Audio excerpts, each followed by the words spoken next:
였습니까? 지난주보다 얼굴이 더 환하신 것 같습니다. 우리 금방 시온찬양대 찬양 가사처럼 우리가 하나님께 받은 은혜와 선물 중에 가장 큰 선물이 구원의 선물인 줄로 믿습니다. 예수를 구주로 믿고 죄사함 받고 의롭다함을 얻었다고 하는 이 선물, 우리의 힘이나 능으로 된 거 아니지 않습니까? 전적인 하나님의 은혜로 된 것이에요. 그래서 감사한 것입니다. 또 감사한 것이고 또 예수를 찬송하는 것입니다. 우리 추석 명절을 지나면서 우리 모든 믿음의 식구들 마음 가운데 하나님께 더 감사함이 풍성해지는 그런 은혜가 함께 할 수 있기를 간절히 소원합니다. 우리가 우리 스스로의 가치를 판단할 때 많은 성과라든가 남이 나를 어떻게 돼야 된다든가 또 내게 얼마나 인기가 있고 성공했는가를 기준으로 삼아서는 안 됩니다. 오직 우리는 우리가 지극히 높으신 하나님의 자녀라고 하는 사실에 근거하여 우리 스스로를 평가해야 합니다. 하나님의 유일무이한 창조물인 우리는 다른 누구도 줄 수 없는 것을 세상에 줄 수 있습니다. 하나님은 아직 우리를 완성하지 않으셨고 바꾸어가는 과정에 있습니다.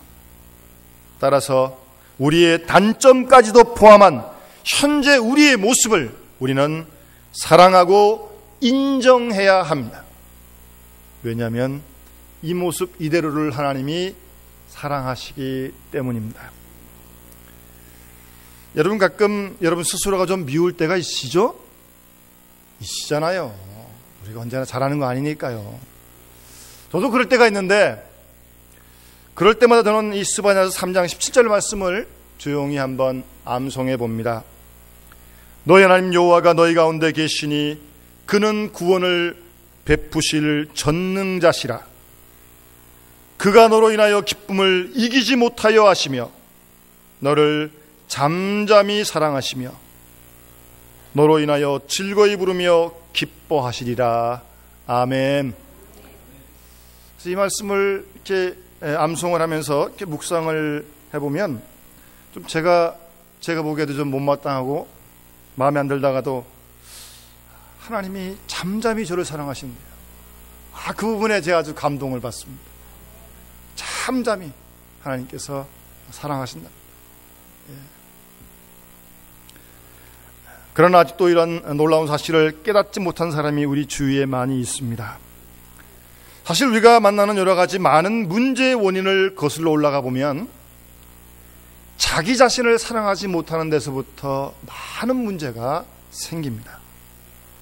자신의 외모나 말하는 태도, 행동, 나아가 성격까지도 마음에 들지 않고 항상 자신을 남과 비교하며 자신이 바뀌기를 바라고 있는 것입니다.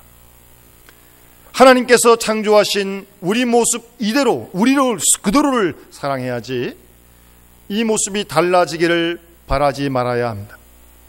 하나님께서는 우리를 패션 모델이나 영화배우나 운동선수 같은 그런 우리로 삼으실 작정이셨다면 거기에 맞는 외모나 재능을 우리에게 분명히 주셨을 것입니다. 하나님이 필요하다고 판단하셨으면 우리에게 지금과 같은 다른 성격을 충분히 주셨을 것입니다. 그러니까 우리 스스로를 다른 사람들과 비교하지 말고 하나님이 만들어주신 그대로 우리 스스로를 만족할 수 있어야 합니다. 물론 아직도 완전히 다 온전한 사람은 아니지만 이 모습 이대로 또 나아질 거 아니겠습니까? 하나님은 우리 각자가 원판이라고 끊임없이 우리에게 말씀하십니다. 우리의 성격, 취향, 취미, 심지어 영적인 성향이 남과 다르다고 고민할 필요가 없습니다. 우리는 다 다른 사람들입니다. 쌍둥이도 다른데요. 하나님은 다른 그 모두를, 우리 모두를 사랑하고 좋아하십니다. 하나님은 그래서 다양성을 기뻐하십니다. 우리가 지난 총회 때도 호주나 아프리카나 한 18개국 사람들이 다 같이 와서 예배를 드린 적이 있습니다. 피부색도 다르고 문화도 다르고 이 옷도 다 달랐어요. 그러나 그 다양한 모두가 우리가 하나님의 자녀에게 함께 모여서 하나님을 예배할 수 있었던 것입니다. 하나님은 다양한 우리 모두를 그렇게 사랑하십니다. 우리 자신만의 어떤 독특한 품성이나 특징이 분명히 있습니다. 남에게 없는 은사가 있고 재능이 있고 영성이 있고 신체적인 특징과 취미와 성격이 분명히 우리에게 있을 것입니다. 그런데 사람들은 재물이나 출세나 건강이나 세상적인 조건으로 만족을 얻으려고 하는데 그렇지 않습니다. 독일의 시인이고 작가였던 헬만 헤세는 방랑이라고 하는 글에서 자신이 소원했던 바를 성취해도 만족을 얻을 수 없다고 그렇게 솔직히 고백한 바가 있습니다. 만족은 아무나 누리는 것이 아닙니다.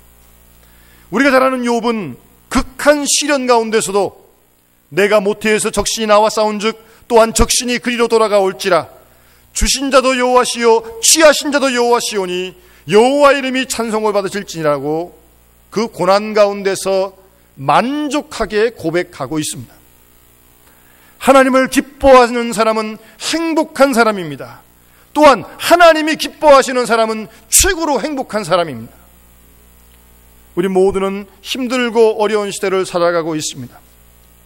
그럼에도 불구하고 하나님께서 기뻐하시는 제사를 드리는 행복한 주의 백성들이 다 되어질 수 있기를 간절히 소원합니다. 오늘 본문에 보시면 15절 말씀에 이러므로 우리가 예수로 말미암아 항상 찬미의 제사를 드리자라고 말씀하고 있습니다. 하나님께서는 우리가 예수님 때문에 드리는 찬미의 제사를 기뻐 받으신 줄로 믿습니다. 우리 그리스도인들이 드리는 제사는 구약의 제사장들이 드렸던 동물 희생 제사가 아닙니다. 예수 그리스도에 의하여 온전한 희생 제사가 단번에 드려졌으므로 더 이상 속죄를 위한 동물 제사가 필요 없습니다. 예수 그리스도의 속죄는 단 한 번이었지만 그 효력은 영원하고 믿는 모든 사람에게 미치는 것입니다. 우리의 생각이나 계산적인 차원이 아니라 믿음의 차원입니다. 바로 이것이 보혈의 능력이요 십자가의 은혜인 것입니다. 그러므로 우리 그리스도인들이 드려야 할 제사는 하나님께 감사함으로 드리는 찬미하는 제사입니다. 그리스도인들이 찬미의 제사를 드린다고 하는 사실은 그리스도께서 드리신 희생의 제사가 하나님께 완전히 연락되었음을 뜻하는 것입니다. 항상이라고 하는 것은 그리스도인들에 의하여 드려지는 찬미의 제사가 한 번이 아니라 지속되어야 함을 말씀하고 있는 것입니다. 그리스도인들이 끊임없이 하나님께 찬미의 제사를 드리는 일은 하나님의 은혜와 하나님의 선하심을 계속적으로 경험할 때 가능할 것이고요. 또한 하나님의 신실하신 약속의 불변성을 굳게 믿을 때 그렇게 항상 찬양할 수 있는 것입니다. 우리가 오늘도 하나님께 함께 마음을 모아 찬양을 드렸습니다. 시온 찬양대가 마음을 모아 신령과 진정으로 하나님께 찬양을 드렸습니다. 우리의 삶 가운데도 이렇듯 항상 찬미의 제사를 하나님께 드릴 수 있기를 바랍니다. 하나님이 그것을 기뻐하십니다. 찬양은 우리의 신앙의 고백입니다. 찬양은 하나님께 큰 영광이 되는 것입니다. 인생의 어려운 순간에도 이런 찬양을 부를 수 있을 때 우리가 어려운 힘든 역경을 이겨갈 수 있을 줄로 믿습니다. 안 그래도 고난과 역경이 힘든데 거기서 고집부리고 찬양도 못한다면 점점 더 힘든 거 아니겠습니까? 하나님은 시련을 통해서 우리의 거친 모서리를 둥근 자갈로 만들려고 계획하십니다. 믿음의 반석 위에 굳게 서서 믿음의 선한 싸움을 싸워가야 합니다. 하나님은 우리 각자를 용사로 부르셨고 또 승리하도록 하나님은 도와주실 것입니다. 우리가 하나님과 함께 협력하고 좋은 태도를 유지하면 어떤 시련이 닥쳐와도 인생의 좋은 것뿐만 아니라 나쁜 것까지 포함한 모든 것이 협력하여 선을 이루심을 경험하게 될 것입니다. 여러분, 수년 전에 동해에 대구잡이가 아주 수익성이 높은 그런 사업이었습니다. 그런데 그 대구를 어떻게 전국에 유통하느냐, 유통이 문제였습니다. 그래서 한 번은 대구를 잡자마자 얼려가지고 전국 시장으로 다 보냈더니 이 아무래도 생선이 얼면 맛이 좀 떨어지잖아요. 안 되겠다. 그래서 생각하다가 요즘 가끔 봅니다만 이 큰 차에다가 바닷물을 담아가지고 대구를 사른 채로 이제 싣고서 이제 전국을 다 이렇게 나눠줬습니다. 그랬더니 대구가 살아있긴 한데 이 대구가 그 탱크 속에서 전혀 활동을 하지 않아요. 멍청하게 가만히 있어가지고 살이 그저 느물느물해가지고 고기 맛이 전혀 나질 않습니다. 그러다가 어떤 사람이 그 탱크 속에다가 메기를 집어넣습니다. 메기. 이 메기와 대구는 아주 천적의 관계거든요. 그러니까 메기가 들어가서 대구를 공격하니까 대구가 가만히 있으면 잡혀 먹고 죽지 않습니까? 그냥 계속 피해 다니면서 이제 그러는 거예요. 그 탱크 속에서 말입니다. 그렇게 해서 전국에 대구를 유통했더니 아주 살아있는 화로가 됐다는 겁니다. 여러분, 메기와 마찬가지로 우리 인생에 실현의 목적이 있습니다. 하나님 우리를 훈련시키시고 우리의 강인함과 활기와 생동감을 유지시키시며 우리로 하여금 질적으로 영적으로 성장하도록 하나님이 계획하신 것입니다. 그러니까 포기하고 도망갈 이유가 전혀 없습니다. 믿음에 굳게 서서 믿음의 싸움을 싸워가야 합니다. 그럴 때 시험은 하나님이 우리에게 주시는 성장의 놀라운 기회인 줄로 믿습니다. 인생의 위기를 만날 때 두려워하지 말고 더욱더 강하고 담대할 수 있기를 바랍니다. 바로 그 힘든 순간에, 고난의 순간에 바로 하나님을 부르고 찬미의 제사를 드릴 수 있기를 바랍니다. 욥이 고난 중에 하나님을 찬미함으로 결국 갑절의 축복을 받지 않았습니까? 바울과 실라가 빌립의 감옥에서 찬미의 제사를 드릴 때 옥문이 열리고 간수가 회개하는 그 놀라운 기적이 일어나지 않았습니까? 어떤 순간에도 어디서나 기쁠 때도 슬플 때도 하나님을 찬미할 수 있기를 바랍니다. 원망과 불평은 하나님이 싫어하시는 제사입니다. 찬미의 제사는 하나님이 기뻐 받으시고 우리 모두에게 놀라운 축복을 주신 줄로 분명히 믿습니다. 벌써 한 15, 16년 전입니다. 제가 안양에서 부목사로 교회를 섬기고 있을 때인데 제가 모시던 목사님이 이제 69이 되셔서 이제 1년만 하시고 이제 은퇴하시게 되셨습니다. 그래서 이제 안식년을 들어가셨어요. 1년 남겨놓으시고. 짧은 기간이니까 뭐 후임자를 구하기도 아주 그렇고 안식년 들어가시면서 교회에서 부목사인 저한테 그 담임 목사님이 하시던 모든 일을 다 맡겨주셨습니다. 사실 제가 30대 중반이었는데 사실 힘들고 굉장한 일이죠. 그걸 제가 어떻게 감당합니까? 그러나 하여튼 교회에서 맡겨주시니까 제가 순종하는 마음으로 이제 그 기간을 지났는데요. 뭐 이러저러한 여러 가지 일들이 많이 있었는데 한 번은 왜 주보에 보면 우리 교회는 지금 뭐 기도 제목을 쓰고 있습니다만 거기 보면 뭐 장로님 성함을 쓰고 반주자 뭐 지휘자 이렇게 쓸 때가 있잖아요. 그 시무장로님 이름 순서 바꾸는 거 가지고 이제 문제가 생겼습니다. 아니 바꾸실 거면 담임 목사님 계실 때 딱 바꾸시든가. 그 목사님 법통이셨거든요. 아주. 또 안식년 들어가신 다음에 바꾸신다는 건 도대체 뭡니까 그거는. 그래서 안 된다고 제가. 목사님 오시든가 계실 때 바꾸셔야지. 이러면 안 된다고. 하여튼 그거 뭐 어찌 보면 뭐 아무 일도 아닌 것 같은데 쓰여진 데서 어떤 분이 앞으로 가야 된다는 거예요. 순서가. 하여튼 뭐 이러저런 일로 참 마음이 답답하고 그래서 제가 이제 주일을 앞두고 뭐 주일날 예배도 인도해야 되는데 토요일날 밤쯤 이제 본당에 이렇게 올라왔습니다. 불이 다 꺼져 있는 본당에 혼자 올라와서 제가 그때 이제 이찬송을 불렀습니다. 한번 들어보시기 바랍니다. 괴로울 때 주님의 얼굴 보라 평화의 주님 바라보아라 세상에서 시달린 친구들아 위로의 주님 바라보아라 눈을 들어 주를 보라 내 모든 염려 주께 맡겨라. 슬플 때에 주 예수 얼굴 보라. 사랑의 주님 안식 주리라.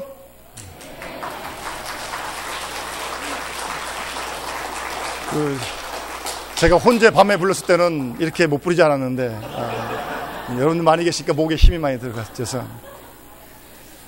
하여튼 그 찬송을 많이 불렀습니다. 뭐 어디 가서 뭐 누구한테 뭐라고 그러겠습니까? 하여튼 정말 눈을 들어 주를 바라보라고 같은 찬송을 부르면서 하나님께서 또 힘을 주셔서 또 주의를 지키고 1년 동안 귀한 맡겨진 일을 감당할 수 있었습니다. 항상 예수로 말미암아 찬미의 제사를 하나님은 굉장히 기뻐하십니다. 이어지는 본문 16절 말씀 보시면 오직 선을 행함과 서로 나눠주기를 잊지 말라고 말씀하시면서 이 같은 제사는 하나님이 기뻐하신다고 또한 말씀하십니다. 그리스도인이 찬미의 제사뿐만 아니라 선행의 제사도 함께 하나님께 드려야 함을 말씀하고 있습니다. 여기서 손을 향한다고 하는 헬라어 유포이 아이스는요, 타인에게 관심을 보이는 모든 친절한 행위를 말하는 것입니다. 관심을 보이는 모든 친절한 행위가 선을 향한다는 뜻이고요. 그 다음에 서로 나눠주신다는 헬라어 코이노니아스는 돈이나 물건 뿐만 아니라 타인이 필요로 하는 모든 걸 채워줄 수 있는 그것 나누어주는 사랑을 말하는 것입니다. 타인을 사랑하는 실제적인 행위가 없는 찬미의 제사는 불완전한 것이기 때문에 반드시 찬미의 제사에는 선행의 제사가 따라야 합니다. 모든 우리 그리스도인들은 구원의 은혜에 감사하며 감격하며 그 감사의 응답으로 말뿐만 아니라 우리의 행함으로 제사를 드릴 때 하나님이 기뻐하십니다. 그래서 로마서 12장 1절 말씀에 사도 바울은 그러므로 형제들아 내가 하나님의 모든 자비하심으로 너희를 권하노니 너희의 몸을 하나님이 기뻐하신 거룩한 산제사로 드리라고 그렇게 말씀하고 있는 것입니다. 찬미의 제사를 드리는 것은 하나님께 드리는 것이고요. 선행의 제사는 이웃들에게 아름다운 사랑을 전하는 것입니다. 이것이 구원의 표시요, 이것이 하나님 나라의 복음을 전하는 전도의 도구인 것입니다. 지난주 추석 명절을 앞두고도 저희 교회 어떤 가정에서 무명으로 구제금을 보내주셔서 어려운 우리 교우들과 주위의 식구들에게 사랑을 나눌 수 있었습니다. 얼마나 기쁘고 감사한 일인지 모릅니다.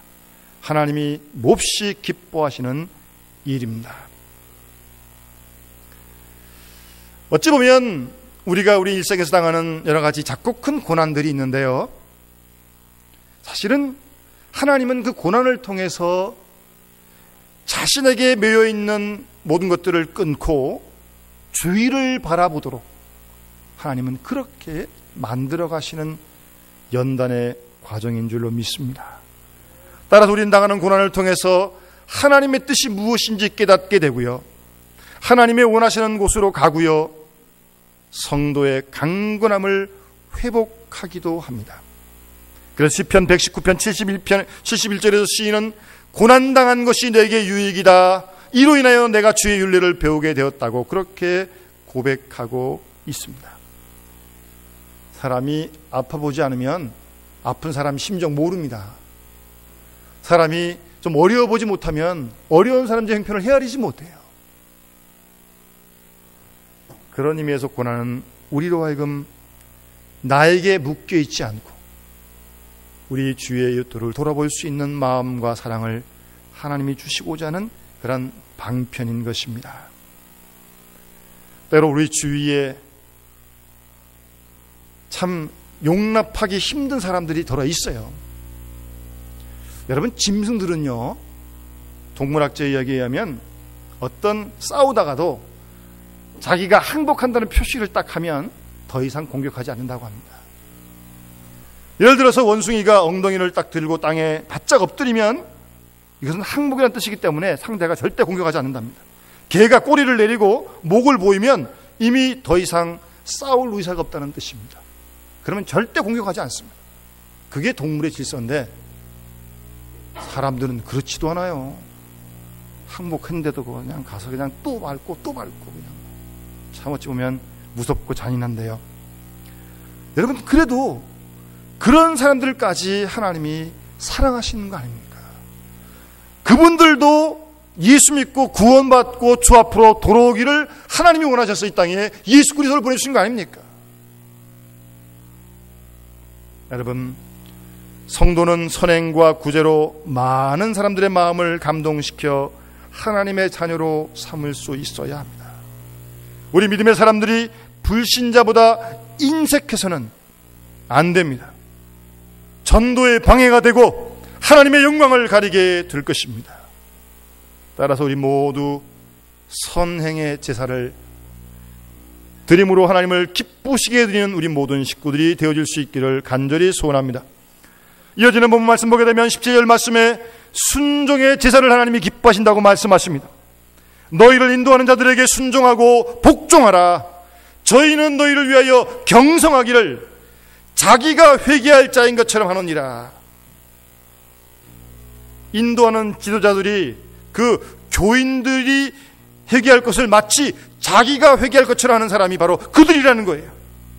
그래서 그들에게 순종하고 복종하라는 것입니다. 그리하여 저들로 하여금 즐거움으로 이것을 하게 하고 근심으로 하게 말라고 말씀하고 있습니다. 그렇지 않으면 너희에게 유익이 없다고 17절에 말씀하고 있습니다. 지도자들에 대하여 순종하고 복종할 것을 말씀하는 것은 그 당시 신앙을 배반해버리는 그런 위험이 있었고요.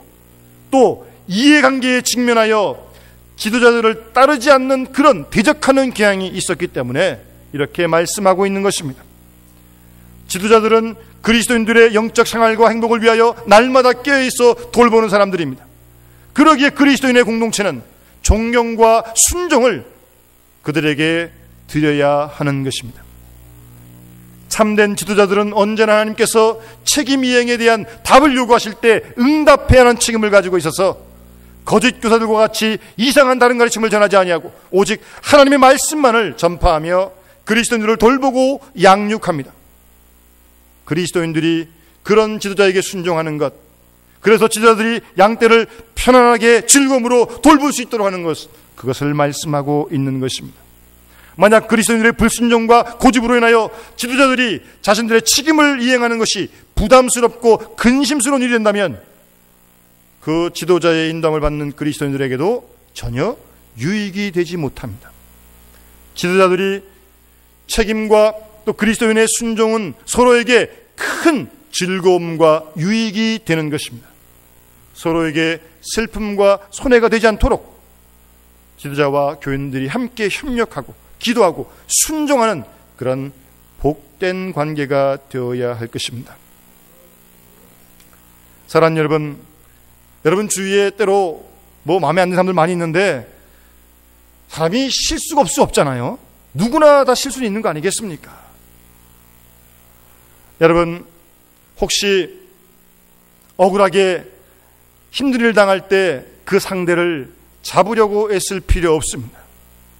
또 그 당사자를 찾아가서 복수할 필요도 없습니다. 주위 상황이나 관계를 내 뜻대로 안 된다고 그것을 통제하려고 애쓸 필요도 없습니다. 우리에게 맡겨준 대로 주의 말씀대로 순종만 하시면 됩니다. 내가 할 일은 하나님께 순종하는 일입니다.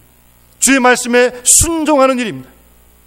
우리 주님께서도 하나님께 순종하심으로 십자가를 기꺼이 지셨고 아브라함도 하나님의 순종함으로 아들 이삭을 하나님께 드릴 수 있었던 것입니다. 교회의 지도자들이 또 목회자들이 즐거움으로 목회할 수 있도록 말씀에 순종하기 위하여 우리 함께 기도하고 힘쓸 수 있기를 바랍니다. 순종에 비례해서 하나님께서 믿음과 생업에 크게 복을 주실 것입니다. 우리 주위에 그런 많은 믿음의 사람들을 충분히 볼 수 있습니다. 믿음의 사람들은 하나님과 주의 종들과 부모님께 순종하는 본을 보여야 합니다. 왜냐하면 하나님께서 기뻐하시는 일이기 때문입니다. 순종이 제사보다 낫습니다.